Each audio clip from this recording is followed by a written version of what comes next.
যেমন আমার ভাগে 10টা বাড়ি পড়ছে, 100 ভোট আমার ভাগে বা 200 ভোট আমার ভাগে, আমার 24 ঘন্টা সাধনা থাকবে এই 200 ভোট কীভাবে কালেকশন করা যায়, কীভাবে আনা যায়। বাস লাগো তো লাগো, হাতে ধরি পাও ধরি। বিশ্বাস করেন আমার মেজাজ কি জানেন? আমার মেজাজ কি জানেন? যদি কোনো গরিব ঠেলাওয়ালা মেতরও বলে আমার পাও ধরলে আমি হাত পাকায় ভোট দেবো, আমি সবার সামনে তার পাও ধরতে পারি। আপনি বিশ্বাস করেন আমার মনে এরকম, বিশ্বাস করেন। যদি একজন ঋষি কামার মজদুর মেতর আমাকে বলে যে আপনি যদি সবাই সামনে পাও ধরতে পারেন তাহলে হাত পাকায় ভোট দেবো, আমি সবাই সামনে তার পাও ধরতে রাজি আছি। কারণ আমি কাজ করি দিনের জন্য, কাজ দিনের জন্য। ইসলামের পক্ষে একটা ভোট আনা মানে দিনকে শক্তিশালী করা, নাকি ভুল বললাম ভাই? দিনকে শক্তিশালী করা। আমরা আগামীতে এক ভোট যুদ্ধে অবতীর্ণ হতে যাচ্ছি। এটা যুদ্ধ, মারাত্মক যুদ্ধ। আগেকার জমানায় তলোয়ারের যুদ্ধ ছিল, এখন হলো ভোট যুদ্ধ। মাঠের মধ্যে আপনার প্রতিপক্ষ নামবে, তারা হাজারো চেষ্টা করবে তাদের অনুকূলে পরিবেশ সৃষ্টি করার জন্য, তারা যেন ভোট বেশি পায় সে ব্যবস্থা তারা করার চেষ্টা করবে। আপনাদেরকেও চেষ্টা করতে হবে। তবে অবশ্যই মনে রাখবেন, একদল ত্যাগী কর্মী ব্যতীত কোনোদিন যুদ্ধে বিজয় অর্জন করা যায় না। ছোট্ট এক সুশৃঙ্খল কাফেলা বহুত বড় বাহিনীর বিরুদ্ধে বিজয় অর্জন করতে পারে। আর বিশৃঙ্খল বড় একটা কাফেলাও ছোট্ট একটা কাফেলার সাথে বিজয় অর্জন করতে পারে না। বদরের ময়দানে মুসলমানদের কাফেলা ছিল খুবই ছোট্ট, কিন্তু সুশৃঙ্খল ছিল, ত্যাগী ছিল। আর কাফেরদের পক্ষে বিশাল বাহিনী ছিল, কিন্তু মুসলমানদের সাথে পারে নাই, পরাজিত হয়েছে। মোহাম্মদ বিন কাসিম রহমতুল্লাহ আলাই মাত্র 5000 সৈন্য নিয়ে রাজা দাহিরের 1 লক্ষ সৈন্যের বিরুদ্ধে বিজয় অর্জন করছে এবং রাজা দাহিরকে হত্যা করেছে। মাত্র 5000 সৈন্য। তারেক বিন জিয়াদ রহমতুল্লাহ আলাই মাত্র 5000 সৈন্য নিয়ে স্পেনকে দখল করছে। এরা সুশৃঙ্খল ছিল। সুলতান মাহমুদ গজনবী রহমতুল্লাহ আলাই মাত্র 17 জন সৈন্য নিয়ে দিল্লি দখল করেছে। আমি কি বোঝাতে চাই? সুশৃঙ্খল ছোট্ট একটা কাফেলা বিশৃঙ্খল বহুত বড় কাফেলার বিরুদ্ধে বিজয় অর্জন করতে পারে। আপনারা যদি সুশৃঙ্খল হন, ত্যাগী হন, তাহলে আপনাদের দ্বারা অনেক কিছু করা সম্ভব। আর যদি ভোগী হন, আপনাদের দ্বারা কিছু করা সম্ভব না। ইসলামের যুগে সবাই ত্যাগী ছিল, কারণ যে ইসলামী সংগঠন করবেন তাদের ত্যাগী হতে হবে। ত্যাগী, ত্যাগ সবচেয়ে দামি। ত্যাগের চেয়ে বড় দামি কোনো জিনিস নেই। যারা ত্যাগ করে তাই ওমর হয়, যারা ত্যাগ করে না তারা ওমর হতে পারে না। আমি বিশ্বাস করি ইসলামী আন্দোলনের প্রত্যেকটা নেতাকর্মী ত্যাগী হবে, এরা ভোগী হবে না। কিন্তু যেহেতু আমরা পাশ্চাত্যদের সাথে মেলামেশা করি, পাশ্চাত্যের রাজনীতির সাথে আমাদের অনেকটা পরিচিতি আছে, এর জন্য পাশ্চাত্যবিদদের চরিত্র আমাদের মধ্যে কিছুটা হলো চলে আসছে। এটা অস্বীকার করার কিছু নেই। যেমন পাশ্চাত্য যারা রাজনীতি করে এরা ভোগী হয়, এইটা দাও সেইটা দাও, খরচ দাও, তমুক দাও তমুক দাও, খাওন দাও, বিরিয়ানি দাও, পেট্রোল দাও, গাড়ি দাও, পোস্টারের পয়সা দাও, পোস্টার লাগাবার পয়সা দাও, আসার পয়সা দাও, মানে খালি টাকা আর টাকা। ইনভেস্ট করে, এখন ইনভেস্ট করবে 100 কোটি, কামাই করবে 1000 কোটি। কিন্তু জান্নাতুল ইসলাম সাহেব, আপনাদের ধারণা কি যদি এমপি হন, আল্লাহ কবুল করেন, তাহলে কি তিনি এখান থেকে চুরি করবেন? তিনি ইনভেস্ট করবেন কেন? কারণটা কি? কেন ইনভেস্ট করবেন আমাকে বলেন তো? এই কাজ তো আমাদের সবার, এই কাজ আমাদের সবার কাজ। এটা ওনার ব্যক্তিগত কাজ না, কাজ সবার। তবে হ্যাঁ, সাধ্য অনুযায়ী আমরা ব্যয় করবো, সাধ্য অনুযায়ী। জান্নাত সাহেব তার সাধ্য অনুযায়ী ব্যয় করবে। আমি গরিব মানুষ, আমি আমার সাধ্য অনুযায়ী, আমি রিক্সাওয়ালা, আমি আমার সাধ্য অনুযায়ী, আমি আমার ঠেলাওয়ালা, আমি আমার সাধ্য অনুযায়ী, কিন্তু সাধ্য অনুযায়ী খরচ করতে হবে।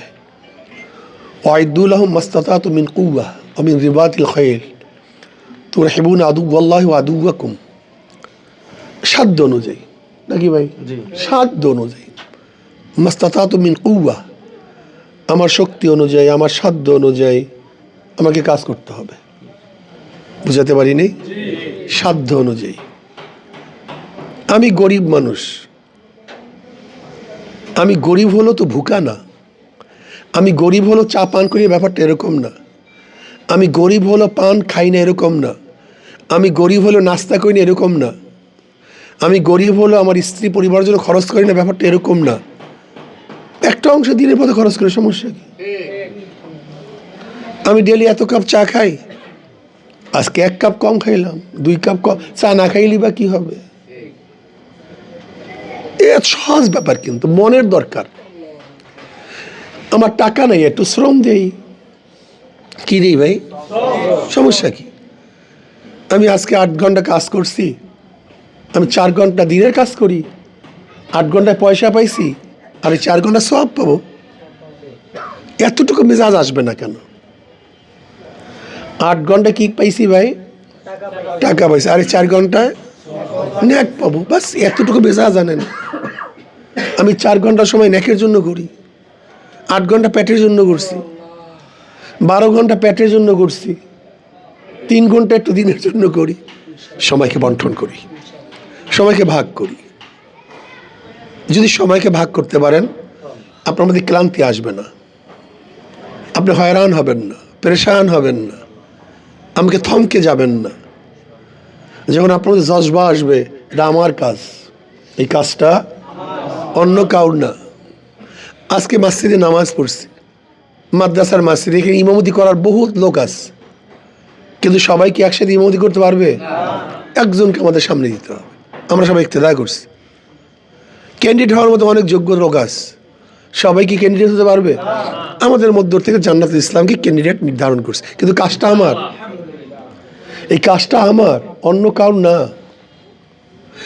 যখন কাজটাকে নিজের মনে করবেন, তখন আপনি স্পৃহা যত বাড়বে। যদি অন্যের কর মনে করেন, বাড়বে না ভাই। যতক্ষণ ধাক্কাবো সামনে, যতক্ষণ ধাক্কাবো ওখানে ব্রেক। আর যখন নিজের স্পৃহায় চলবেন, নিজের জরুরাতে, নিজের প্রয়োজনে, তখন আপনাকে কেউ থামাতে পারবে না। এর জন্য এই কর্মী এখানে যারা আছেন, আমরা দৃঢ় প্রত্যয় গ্রহণ করি যে না, ইনশাল্লাহ বিজয় সিনিয়র আগার পর্যন্ত, বিজয় সিনিয়ে আনার আগ পর্যন্ত থামবো না, স্তব্ধ হব না, আমরা রুখে যাব না। ইনশাল্লাহ জোর কদমে আমাদের পা সামনে অগ্রসর হবে ইনশাল্লাহ। এটা ভাব নিয়ে আসেন মিয়া, যুদ্ধ তো। ও জাহিদু ফিল্লাহি হাক্কা জিহাদি, যুদ্ধ করো যুদ্ধ করার মতো, সাধনা করো সাধনা করার মতো, চেষ্টা করো চেষ্টা করার মতো। ও জাহিদু ফিল্লাহি হাক্কা জিহাদি, সাধনা করার মতো চেষ্টা করতে থাকো, করার মতো করো। আসায়ু মিন্নি ওয়াল ইতমামু মিনাল্লাহ, আমাদের থেকে চেষ্টা পূর্ণতা ঘটাবেন কে? আর আমাদের হার বলতে কিছু নেই। ইসলামের মধ্যে হারার কোনো সাবজেক্ট নাই। মল্লে শহীদ বাজলে গাজী, আমরা যতক্ষণ সময় দেব নগদ আল্লাহ পাক ন্যাক লিখতে থাকবে, নগদ। কোনো বাকি ঝুঁকির কাজ আল্লাহর কাছে নেই, কোনো বাকি ঝুঁকি নেই। বাস সাথে সাথে ন্যাক লিখবেন ফেরেশতারা, যতক্ষণ সময় দেন। এই মেজাজ মাথার মধ্যে আনতে হবে। এই মেজাজ নিয়ে সুশৃঙ্খলভাবে একে অপরের সাথে পরামর্শের ভিত্তিতে ভাগ ভাগ করে যদি আমরা কাজ করি, অবশ্যই ইনশাল্লাহ বিজয় আসবে। এর জন্য আমাদের চেষ্টা থাকবে, যেমন আমার ভাগে 10টা বাড়ি পড়ছে, 100 ভোট আমার ভাগে বা 200 ভোট আমার ভাগে, আমার 24 ঘন্টা সাধনা থাকবে এই 200 ভোট কীভাবে কালেকশন করা যায়, কীভাবে আনা যায়। বাস লাগো তো লাগো, হাতে ধরি পাও ধরি। বিশ্বাস করেন আমার মেজাজ কি জানেন? আমার মেজাজ কি জানেন? যদি কোনো গরিব ঠেলাওয়ালা মেতরও বলে আমার পাও ধরলে আমি হাত পাকায় ভোট দেবো, আমি সবার সামনে তার পাও ধরতে পারি। আপনি বিশ্বাস করেন, আমার মনে এরকম, বিশ্বাস করেন, যদি একজন ঋষি কামার মজদুর মেতর আমাকে বলে যে আপনি যদি সবাই সামনে পাও ধরতে পারেন তো আমি হাত পাকায় ভোট দেবো, আমি সবাই সামনে তার পাও ধরতে রাজি আছি। কারণ আমি কাজ করি দিনের জন্য, এই কাজ দিনের জন্য। ইসলামের পক্ষে একটা ভোট আনা মানে দিনকে শক্তিশালী করা, নাকি ভুল বললাম ভাই? দিনকে শক্তিশালী করা। তা আমার কথা হয়েছে আপনার কেন ত্যাগ করবেন না? কেন? কারণটা কি? এই যে আমরা বয়ানে বলি, তুমি যদি বলো আমি পাও ধরলে হুজুর নামাজ পড়ব, নামাজ আর কাজা করবো না, আপনাদের সমাজ সামনে পাও ধরতে পারি, এটা কি মনে করেন মিথ্যা কথা বলি নাকি? না, এটা ধোকাবাজি করি নাকি? এটা অরিজিনাল। যদি কেউ বলে হুজুর আমি নামাজ পড়বো আমার পাও ধরলে, 100 বার পায়ে ধরতে রাজি আসছি, সমস্যা কি? সমস্যাটা কি? দিনের জন্য নবী আলাইহিস সালাতু এত কষ্ট করছেন, এত গালি খেয়েছেন, এত রক্ত ঝরাইছেন, দেশ ত্যাগ করছেন, হীন কোনো অপবাদ নেই যা তাকে দেওয়া হয়নি। সাহাবারা এত সাধনা করছেন, আল্লাহর ওলিরা এত চেষ্টা করছেন, তা আমরা কেন পারবো না? কি হয়েছেটা কি আমাদের? হ্যাঁ, কি পারবো না? ইনশাআল্লাহ আমরা 100 বার পারতে হবে, 100 বার, 100 বার। ওয়াতাআওয়ানু আলাল বিররি ওয়াত তাকওয়া ওয়া লা তাআওয়ানু আলাল ইসমি ওয়াল উদওয়ান। আমরা নেকের কাজে সাহায্য সহযোগিতা করব, গুনার কাজে সাহায্য সহযোগিতা করব ইনশাআল্লাহ। হাত পাকার অবস্থা খুবই ভালো।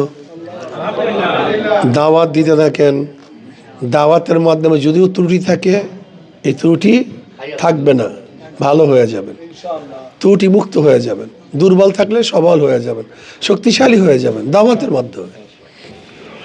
আজকের থেকে ইনশাআল্লাহ যার যা কিছু আছে ফানফিরু সেকালাও ও ফানফিরু সেকালাও খেফাফা, হালকা অবস্থায় শক্তিশালী অবস্থায় নেমে পড়ো, নামিয়া যাও। তোমার দুর্বল অবস্থায়, তোমার শক্তিশালী অবস্থায় নামিয়া পড়ো দিনের পথে। কি কথা ঠিক না? আসুন আল্লাহ পাক আমাকে এবং আমাদের সবাইকে দিন অনুযায়ী কাজ করার তৌফিক দান করুন।